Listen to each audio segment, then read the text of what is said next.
Well, good morning, everybody. It's great to be part of Bobby Jess's regular Burns YouTube. I feel privileged to be part of it, and he asked me to contribute something that I've been involved in doing over a number of years. I first performed this rather unexpectedly at Maxterton Bowling Club in Dumfries, when sitting there rather unassuming, somebody said to me, "Oh, John Glover will now give a recitation." And this is something I hadn't really done before, although I had addressed the Haggis. And so, almost in a moment of inspiration, or otherwise, depending on what you think, I came up with this particular recitation.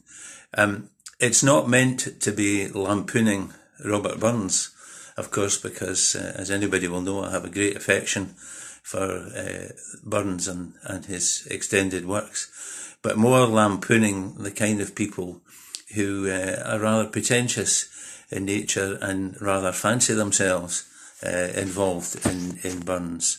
And so this was an attempt to kind of capture that. And of course, those of you that have seen it before will know that it's about the Brigadier,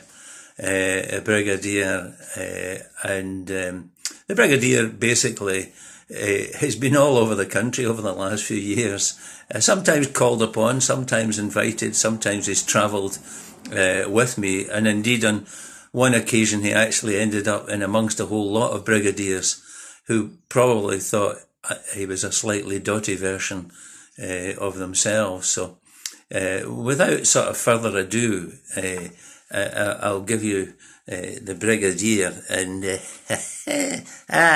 it's lovely to be here. And of course, I am, as you would rightly guess, I am I am the Brigadier Farker of that ilk, and lately of the Annandale and Esdale catering corps, retired, and jolly nice it is too. I must say, it's lovely to be here at the Caledonian Society of Golders Green in London. Yes, London, that's what it is. And to be celebrating the immortal memory of Rabbi Burns. It's jolly nice. It's been a great privilege.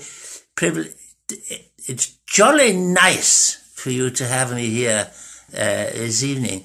I'm delighted to share the top table with Sir Robert Jess of Sanquhar.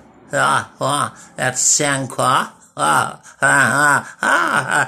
And it's lovely for him to be invited to carry in the Haggis. Of course, the least said about Donald Trump, the better. Indeed. So, without further ado, ladies and gentlemen, I give you the address to the immortal memory of the Haggis.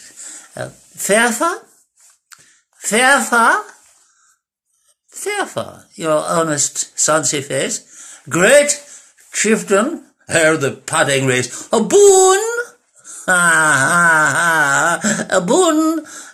no more, you take your place, big stripers there, will you word your grace, as lang as me arm, the groaning trencher, there you feel,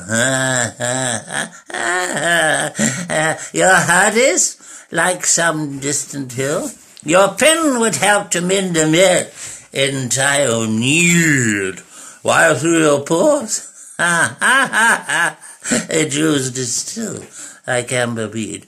his knife, see, rustic labour, dicht, and cut you up with ready slicht, trenching your gushing entrails, bricht,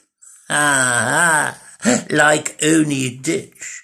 Then oh, what good sicht, wamricking, rich. Then horn for horn they stitch and strive, due to the hindmost, on the drive along the wheel, strike catch blind to bend their drums. And an old good man, bethink it happens, is there that are his French ragout, Aurelio would star a sou, or fricassee would make us pew with perfect scudder. That's vomit, ladies and gentlemen, vomit.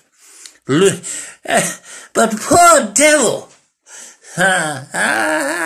see him out his trash, as feckless as a withered lash, his spindle shank, a good real lash, through bloody, oh, I do beg your pardon, ladies, through bloody flood of you to dash, oh, how unfit. But mark the rustic, Haggis said, a trembling earth resounds his tread, clap, clap, clap, in his welly need a blade, he'll make it whistle, and legs and arms and heads he'll thread, like taps old thistle. Ye pause, while make men kind your care, and dish them out their bill of fare.